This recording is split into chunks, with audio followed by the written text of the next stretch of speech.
In July 1967, the Soviet Union reveals what appears to be a new superfighter, and it sets off alarm bells. We currently have no fighter in our operational inventory that could consistently, if successfully, combat the Foxbat. It is thought to have multiple air-to-air, long-range air-to-surface missile capability, the speed of Mach 3. With the United States and Soviet Union locked in a struggle for air superiority, the Soviets seemed to be winning. Faced with the prospect of being outclassed in the skies, the United States would respond by engineering the greatest fighter jet in history.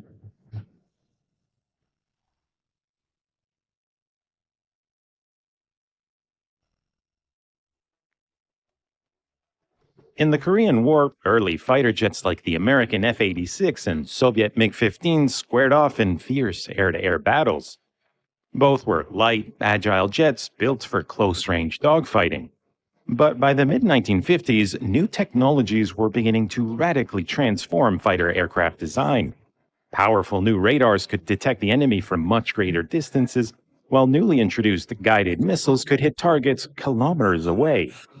Military planners grew convinced that air battles of the future would be fought beyond visual range, where the enemy wouldn't be more than a distant blip on a radar screen.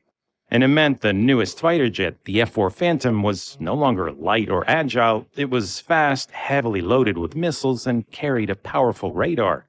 Many believed that dogfighting had become obsolete, but in reality, nothing could be further from the truth. In the Vietnam War, the Air Force's new approach was put to the test, but things didn't go as planned. The skies over Vietnam were a chaotic mix of enemy and friendly aircraft, and the systems designed to help Air Force pilots identify the enemy proved unreliable, forcing pilots to get in close to visually confirm each target. The whole idea of engaging from a distance fell apart. The new F-4 Phantoms were pulled into close-quarter dogfights against more agile MiGs, something their pilots had never been trained to do, and the Phantom's guided missiles proved hopelessly inaccurate. Designed for larger, high-altitude targets, initially only 14% ever hit anything. And when the missiles failed, pilots were left defenseless, because the F-4 was built without a gun for close combat. The larger, less maneuverable Phantoms with their notoriously smoky engines were easily spotted. The more agile MiGs lured the F-4s in close, knowing they were vulnerable. The F-4 Phantom just barely held its own in this airspace because it is an interceptor used as a fighter, finding it difficult to compete with a fighter designed as a fighter. American pilots were being downed at alarming rates, and military planners were learning that the age of dogfighting was far from over. Air Force planners scrambled to respond, equipping the F-4 with pod-mounted Gatling guns and training pilots to engage the more maneuverable MiGs. But these were stopgap solutions. What the Air Force really needed was a new dedicated air superiority fighter, and it meant scrapping every one of its earlier concepts for the next generation of fighter aircraft, which now looked too large, too heavy, and likely to fare even worse than the Phantom. And they'd have to move quickly, because in 1967, the Soviet Union unveiled a new fighter of their own, and it looked nothing like the MiGs that F-4 Phantoms were squaring off with in Vietnam. Everything seemed to suggest a fighter built for extreme maneuverability, with twin tails, a massive wingspan, and monstrous engines. Intelligence experts suspected that the Soviets were using advanced lightweight materials along with new radar and weapon systems. A few months later, the Soviets went on a record-setting spree, posting new world speed and altitude records with the new fighter. Officials suspected the worst. We currently have no fighter in our operational inventory that could consistently, if successfully, combat the Foxbat. If the experience in Vietnam wasn't concerning enough, the Soviet Union now looked ready to unleash a new superfighter.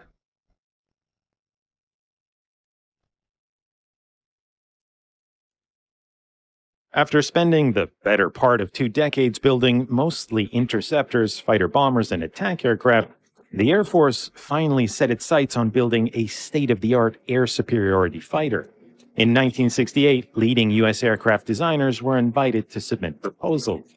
Their entries would be assessed using a groundbreaking concept called energy maneuverability, a mathematical formula to help define a fighter's total performance in terms of speed, thrust, drag, and weight. In December 1969, the contract to build the new fighter was awarded to McDonnell Douglas. Their design was the product of 2.5 million man-hours of effort, allowing development to begin immediately. The F-15 Eagle was designed from the ground up for tactical dominance in any airspace. Two afterburning turbofans could unleash a massive 48,000 pounds of combined thrust, enough power to break the sound barrier even while flying straight up. With a top speed of over Mach 2.5, the F-15 would be the fastest fighter jet ever produced by the United States. For peak performance, the engines were fitted with variable air intakes, with a computerized air inlet control system adjusting to ensure optimal airflow at any speed or angle of attack. Where earlier fighters like the F-4 had a reduced wing area for high supersonic speeds, in the F-15 engineers instead opted for low wing loading, which combined with a high thrust-to-weight ratio delivered superior maneuverability. For maximum situational awareness, the cockpit was mounted high in the fuselage, with a canopy offering a commanding 360-degree view, along with a digital heads-up display fully integrated with radar and avionics. 8 Sparrow and Sidewinder missiles were mounted under the wings and along the fuselage. But if things got up close and personal, a 20mm Gatling gun could dish out 6,000 rounds a minute.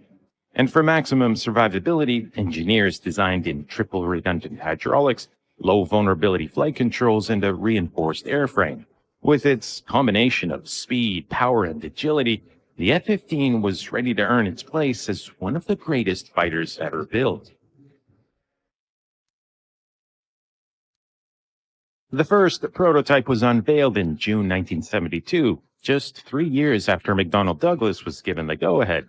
The new fighter was put through an extensive testing program, and it would have to prove itself against the best of what the Air Force had to offer. Up against the heavy F-4 Phantom, the F-15 looked assured and in control, easily making quick work of the interceptor.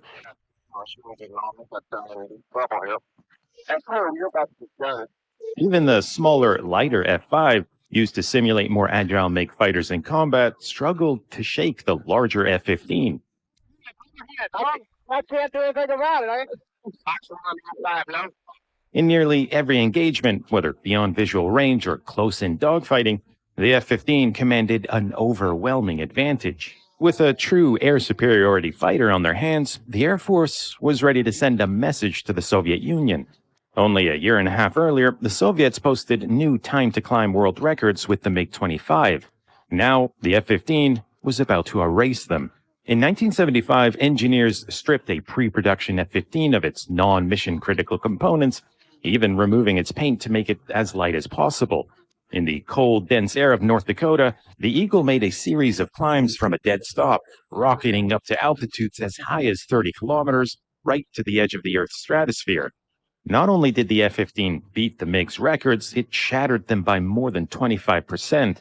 The Air Force had a winner on their hands, and the F-15 Eagle would come to be recognized as one of the most successful fighter development programs in history. By 1974, the fighter was already in mass production, with over 400 early F-15A and B models ordered for the U.S. Air Force. And America's allies were also eager to get their hands on the new jet. The first foreign operator was Israel, beginning in 1976, followed by Japan a couple years later, and Saudi Arabia. And with some of the first F-15s being deployed at West German air bases, right on the Soviet Union's doorstep, it seemed only a matter of time before the new fighter faced off against the MiG-25. In 1976, the Americans finally got a first-hand look at the Soviet Union's superfighter. But it wasn't what they were expecting. In September of that year, Lieutenant Viktor Belyanka, a 29-year-old pilot with the Soviet Air Defense Forces, made a fateful decision to escape the Soviet Union. And he did it by secretly flying his MiG-25 from a Soviet airbase in the Far East to a civilian airport in Japan. After more than a decade shrouded in mystery, the Americans got a chance to examine the Foxbat down to every last detail. Although similar in size and appearance, The MiG-25 and F-15 had almost nothing else in common. Built mostly out of heavy nickel steel alloy, the Foxbat weighed nearly twice as much as the F-15. The large wings weren't for agility, they were needed just to get the monstrous jet airborne. The enormous weight meant that the MiG-25 could only pull a 4.5G maneuver. The F-15 was capable of nearly twice that. Most of what the MiG carried was fuel needed to feed its enormous engines. Even so, its combat radius was a mere 300 kilometers. Its avionics used outdated vacuum tubes, and its radar lacked look-down capability, meaning it couldn't even detect an F-15 flying below its horizon. The MiG-25 was anything but the dogfighting monster the Americans had feared. It was purely a high-altitude interceptor, designed to reach incredible speeds to catch enemy bombers. But it wasn't built to do much else.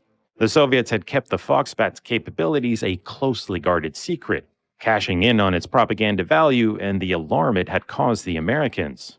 But now it was the Soviets' turn to panic, because in 1976 the Soviet Union had no fighter that stood any chance of surviving a dogfight with an F-15.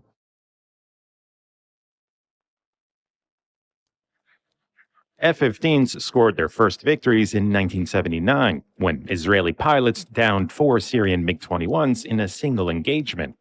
Over the years, the Eagle would win air battle after air battle, clearing the skies of adversaries almost as a matter of routine.